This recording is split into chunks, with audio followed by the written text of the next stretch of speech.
To many Americans, these images and sounds are unmistakable. They're our passport to a town that lives only in our minds.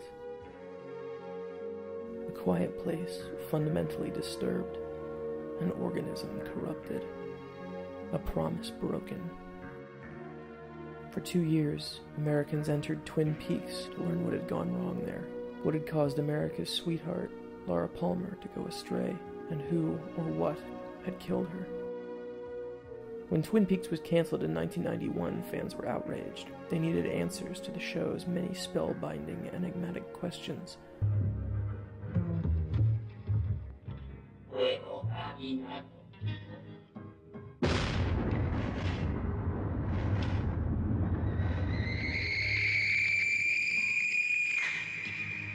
There had never been anything like it on TV, even if it was fundamentally a soap opera. It played with television's conventions and scribbled outside the lines like little else you'd find listed in TV Guide.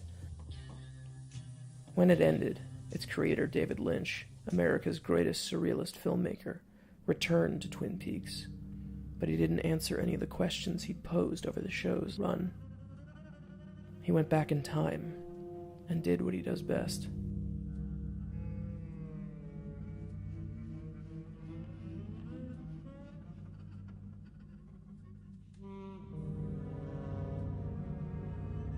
In just under 15 years, Lynch had become American filmmaking's absurdist laureate.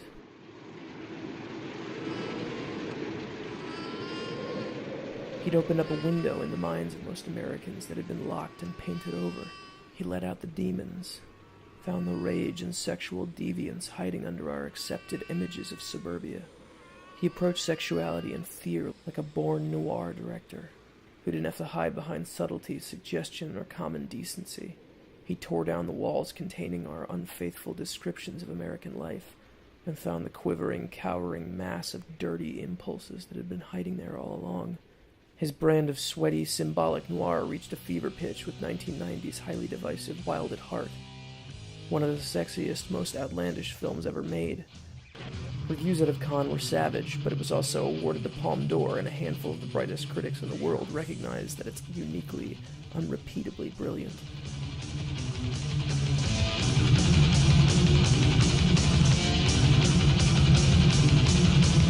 Less frequently defended is the film he made next. Twin Peaks' Fire Walk with Me took all the niceties he'd allowed himself to be shrouded in for the sake of the broadcast TV audience he'd courted, and lit them ablaze. It's weirder, wilder, and it's more fearless than Twin Peaks, not to mention most other American movies circa 1992. This film was Lynch's most aggressively unnerving movie to date.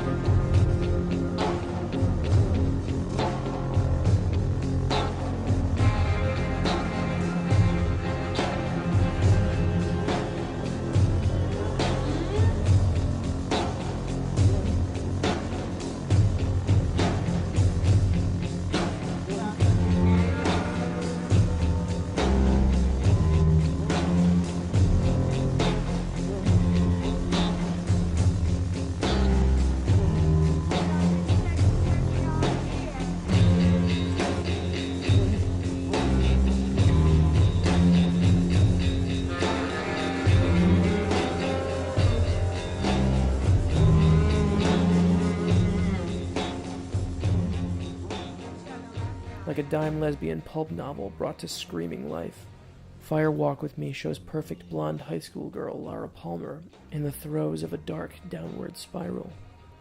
The town she lives in may be the kind of safe, idyllic hamlet right out of Eisenhower's America, but behind the static lies the hideous, violent truth.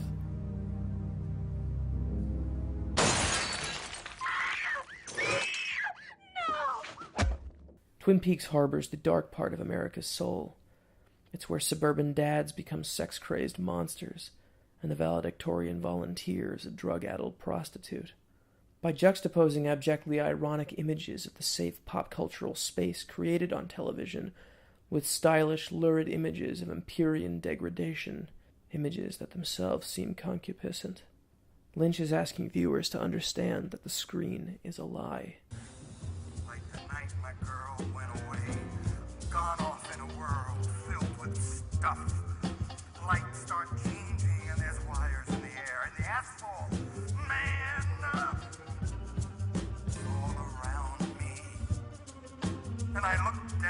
My shoes are so far away from me. Man, I can't believe it. I got a real indication of a laugh coming on. America is not, and has never been, what we see on TV. Below the surface lies the unclean, throbbing id, waiting to possess us, to prey on our naivete like a vampire. Everything died now. Please see me. Lynch could finally say what he'd always wanted to about Laura Palmer on the big screen, and Americans were, to put it mildly, unprepared for the truth about the girl wrapped in plastic. The film performed poorly at Cannes, was tarred and feathered by critics, and audiences stayed away. It was almost like they felt betrayed by the creator who'd lulled them into a false sense of security on TV week after week. The ugly duality of every man, woman, and child is still too unbearable for most people to reckon with. Seeing Laura Palmer's real crimes, pain, and lies firsthand was too much. People don't want to believe that suffering like this happens every day. So audiences put them out of their mind, and the film became a curate's egg, what Nathan Rabin would call subcult. But everyone, especially fans of Lynch, should know that no matter how deeply we think we've buried our secrets, nothing stays hidden for long.